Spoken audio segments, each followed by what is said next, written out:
Everyone thinks modern money is complex. They're wrong. The 19th century set a standard far more rigid, and its echoes still shape our world. Britain, in the aftermath of the Napoleonic Wars, faced a critical decision regarding its monetary system. For decades, the Bank of England had suspended specie payments, meaning paper currency wasn't directly convertible into gold or silver. This was a temporary measure born of wartime necessity, but it couldn't last. The year 1819 saw Parliament pass the Resumption of Cash Payments Act, championed by figures like Robert Peel. This legislative act declared that by 1821, the Bank of England would resume converting its banknotes into gold bullion upon demand. It was a formal commitment, a declaration of intent to return to a pre-war monetary stability.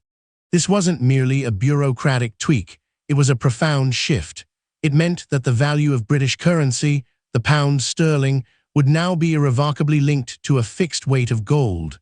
1 ounce of gold, for instance, would consistently equate to a specific number of pounds.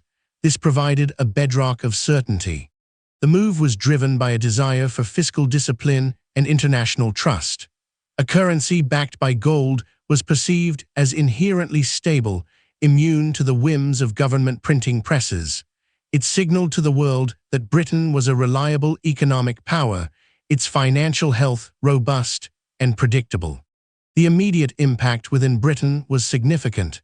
It brought a period of deflation as the money supply contracted, making goods cheaper but also increasing the real burden of existing debts. Farmers, in particular, felt the squeeze as agricultural prices fell sharply. However, the long-term global ramifications were far greater. As the world's leading economic and naval power, Britain's adoption of the gold standard exerted immense influence.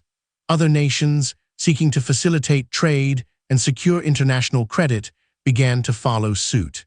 By the late 19th century, most major industrialized nations had adopted some form of the gold standard, creating a de facto international monetary system. Currencies were fixed to gold, and by extension, to each other. This created an era of unprecedented exchange rate stability. For merchants and investors, this stability was a boon. The risk of currency fluctuations in international transactions was greatly reduced, fostering global trade and capital flows. A British merchant could confidently buy goods from America, knowing the exchange rate wouldn't suddenly shift against them. Yet the gold standard wasn't without its criticisms. It meant that a nation's money supply was ultimately constrained by its gold reserves, not by its economic needs. During times of recession, governments couldn't easily stimulate the economy by printing more money. They were bound by the gold supply. This rigid system also meant that economic shocks in one part of the world could transmit more easily to others. A gold outflow from one country could trigger a contraction of its money supply, leading to deflation and unemployment, potentially spreading across borders.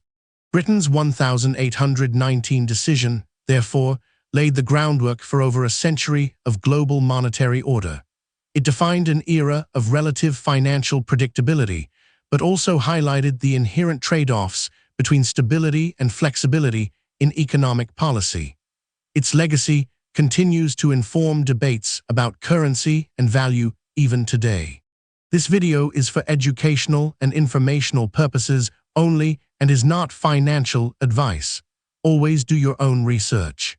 Subscribe if you're curious about the hidden histories behind our financial world. This video is for educational and informational purposes only and is not financial advice. Always do your own research.